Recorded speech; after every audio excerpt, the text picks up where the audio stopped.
Hi! எல்லாருக்கும் வணக்கம்.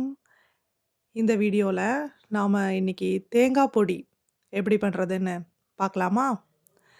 அதுக்கு நான் கருப்பு உளுந்து எடுத்துட்டுருக்கேன். இதுக்கு தேவையான பொருள்னு பார்த்தீங்கன்னா, கருப்பு உளுந்து, கடலை பருப்பு, காஞ்ச மிளகா, பெருங்காயம், தேங்காய், கொஞ்சமா கருவேப்பில அவ்வளோதான். முதல்ல வாணலியில கொஞ்சமா எண்ணெய் விட்டு, கருப்பு உளுந்து எடுத்துக்கலாம். இது வந்து நானு மெஷர்மென்ட்ன்னு பார்த்தா, என் கையால ஒரு 2 பிடி எடுத்துட்டுருக்கேன் கருப்பு உளுந்து. அத நல்லா செவக்க வறுத்துட்டு, தட்ல மாத்தி வச்சுக்கலாம் ஆறட்டும்.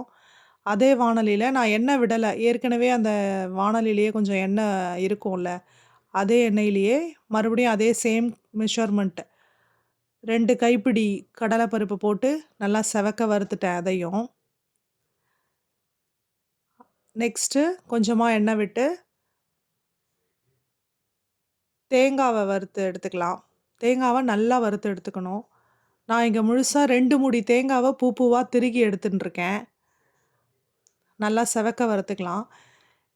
இதுல வந்து சில தேங்காய் மட்டும் கொஞ்சமா பெத்தையா விழுந்துடுச்சு. அத மட்டும் கொஞ்சம் மிக்ஸி ஜார்ல போட்டு நான் அத பூவா திருகி எடுத்துன்ட்டேன். சாரி, திருகி எடுக்கல. மிக்ஸி ஜார்ல போட்டு அந்த பெத்தைய வந்து பவுடரா அரைச்சு எடுத்துன்ட்டேன். அதையும் இதுலயே சேர்த்து நல்லா எல்லாத்தையும் நல்லா செவக்க வறுத்து எடுத்துக்கலாம். நெக்ஸ்ட்டு அதே வாணலியில கொஞ்சமா எண்ணெய் விட்டு, காஞ்ச மிளகா வறுத்து எடுத்துக்கலாம். நான் இதுக்கு வந்து ஒரு 20, 25 காஞ்ச மிளகா எடுத்துட்டுருக்கேன். எனக்கு வந்து இந்த காஞ்ச மிளகால அந்த அளவு காரம் இல்ல அப்படின்றதால நான் கொஞ்சம் கூட தான் எடுத்துட்டுருக்கேன். நீங்க உங்க காரத்துக்கு தகுந்தாப்புல எடுத்துக்கோங்க. காஞ்ச மிளகாவும் நல்லா வறுத்து எடுத்தாச்சு.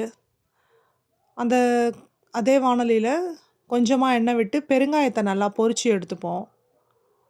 கட்டி பெருங்காயத்த. அதையும் அதிலேயே சேர்த்துடலாம். நான் சொல்ல மறந்துட்டேன். அந்த காஞ்ச மிளகா வதக்கும்போதே அதில ஒரு கைப்பிடி கருவேப்பிலையும் சேர்த்து நான் வறுத்து எடுத்துட்டேன். ஆக்சுவலா நான் அத ஆட் பண்ண மறந்துட்டேன் அந்த கிளிப்பிங்ஸ. அவ்வளோதான். எல்லாத்தையும் வறுத்து எடுத்தாச்சு.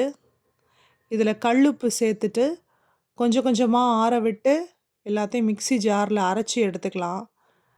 இது எப்படி வேணா அரைச்சுக்கலாம். ஒருத்தருக்கு கொரன்னு அரைக்கலாம். இல்ல நைஸா விடணும்னாலும் விட்டுடலாம். அவ்வளோதாங்க. தேங்காய் பொடி ரெசிபி ரெடி ஆயிடுச்சு.